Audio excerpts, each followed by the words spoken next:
Džiaugiamčių draugų dėl matę. Labai puiku, kad atsidarė sienos. Labai puiku, kad galim važiuoti kur norim.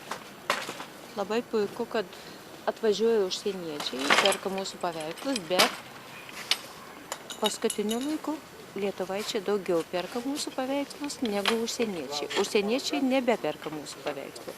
Aš nežinau kodėl.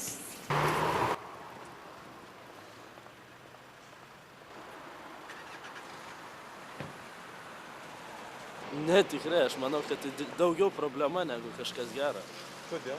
Nes tiesą sakant, ta siena visą atsidarimas, neaišku, kas atvažiuos pas mus į Lietuvą ir tikrai tik problemų sukels pagal mane. Mum išvažiavimas irgi, jei nepastebėjote, Europos Sąjungai sukėlė tik problemų, kai nuvažiavo, po to skundžiasi, kad lietuviai kažką prisidirba. Jau geriau išleis tos, kurie gali važiuoti, o ne bet kurie nori važiuoti.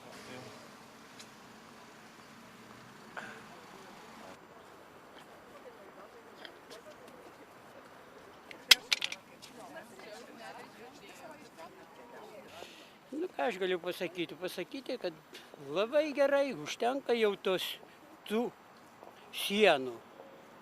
Visur sienos, namuose sienos, buvo sienos, o dabar tai jau laisvai kažkaip ir pasijauti laisvesnis ir.